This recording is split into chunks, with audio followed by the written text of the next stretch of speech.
He's more witty than Maguire. And the jokes he actually makes are actually kind of funny. Whereas Tobey Maguire just kind of stuck.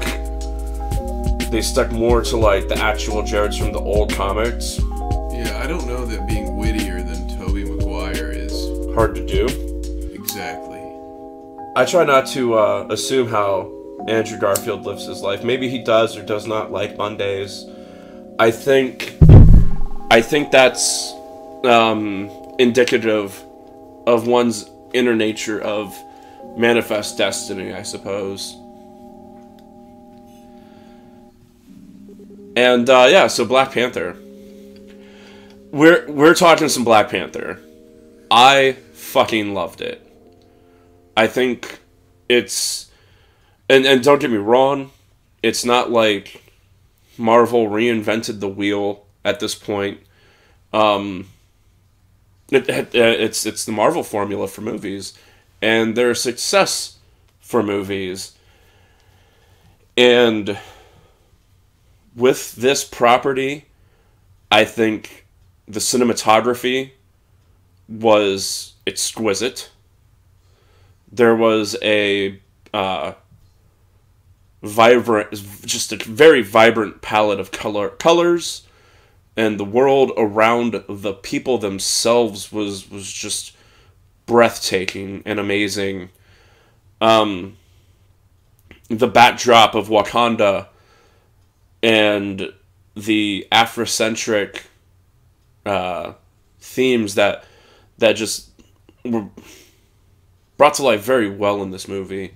It was a great pays a definitive homage to culture, Afrocentric culture from Africa. You know what I mean? And we have the warrior masks, different music and ceremonial music, and the some of the warrior culture, and it's great. I think I can't think of his name off right now. Chadwick Boseman is a phenomenal actor. I think they did a great job offering him the role. And we're lucky he took it up. We see his talent in this, I think, and this is, honestly, there was only one thing that disappointed me, and this is a spoiler alert, that the only thing that honestly disappointed me about the movie was we won't see Michael B. Jordan reprise his role as Jaguar. Kind of the legitimate cousin of Black Panther, and the protagonist, the bad guy in this movie. It's very disappointing. I think Michael B. Jordan's a great actor, and I kind of would have liked to see a theme for brotherly love and forgive and forget and to stand united. And I think that would have been a little bit more a solidifying message as opposed to him choosing death at the end. And knowing that, we're not confined by the actions of the people who lived their lives before us. I very carefully worded that because I wasn't going to try to steal any thunder or anything. I loved the movie. It has me excited to see more of the King in Age of Ultron. The trailer before the movie for Ant-Man and Wasp has me very excited about that. It blows my mind that how many years later, Jesus Christ, almost 10 years later, we're still excited about these movies, and nerd culture in this country has grown exponentially to where some of the best characters of the past are getting their heydays and finding their time in the spotlight to beckon again what in a lot of ways Stan Lee started as not essentially social soapbox journeyman, but the exposure in comics to people of different paths and lives, and what the mutants and the X-Men were a metaphor for, and going on what we can accomplish together as opposed to being divided is so much better and has the potential to be so much more beautiful than what's ever been accomplished before. And so I hope we can start working together, not against each other. That's it for my little Lucky's soapbox bullshit. The movie was great. I can't stress enough to go just fucking see it. If you even can get the fuck in to see it. No kidding. Why don't you enlighten the people as to our failed journey as of this Sunday, February 18th? Yes. Hello, guys. Kev here. Lucky and I attempted for his round 2 viewing. I was going to accompany him to the theater, and we were going to watch this together. We were actually going to do this review together. Tell you guys what we thought about all the cool stuff. Him as the comic expert, me as the film nerd. Let's talk about what we saw. But... oh, and I have a little chime in for after this.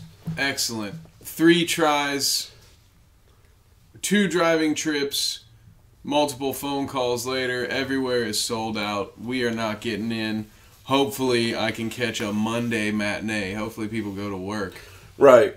So I can catch this movie and chime in here. But so if you can't see it, hopefully you haven't listened this far, because part of it's gone. I don't mind. Well, it's spoiled for me. It doesn't matter to me. I'll still go watch it. I'm cool. But I gave fair warning and paused this time. It's like I learned from old mistakes. You know what I'm saying? Yeah. But yeah, there's also a surprise face in the movie.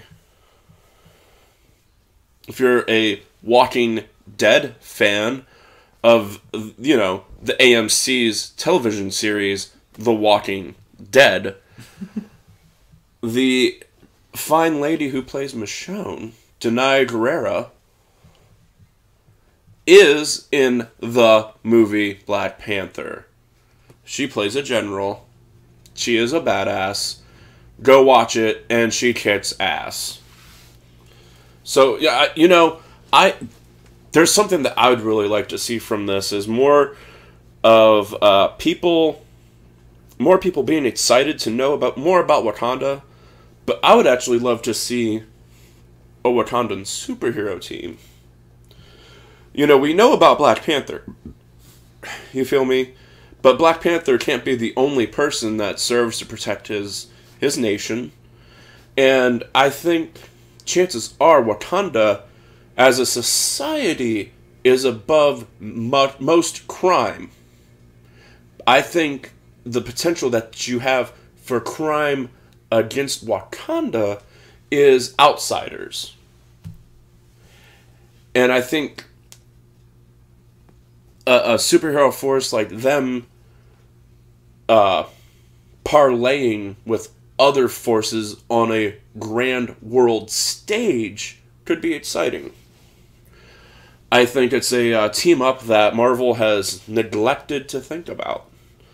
Kind of how there's an Old Man Logan comic that continues, the Wolverine Logan that most people grew up with, and it's called Old Man Logan. I have an idea for one. I'd love to see Old Man Frank Castle with in line his Vietnam past as opposed to Iraq War past. I would love if Garth Ennis wrote that.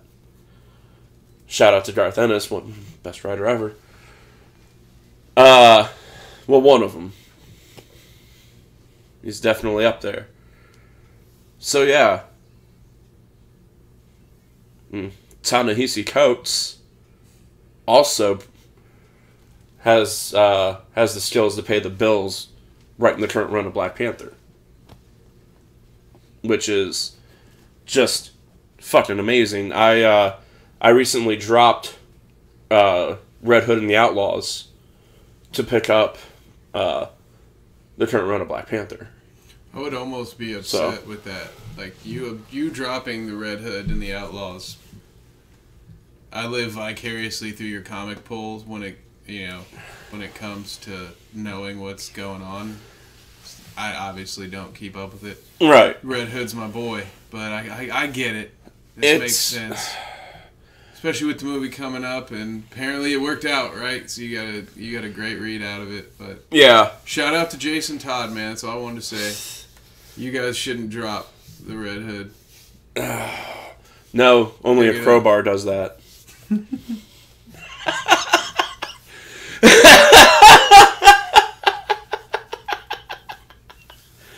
Oh shit. I'm an asshole. But it's better than a whole ass, kids.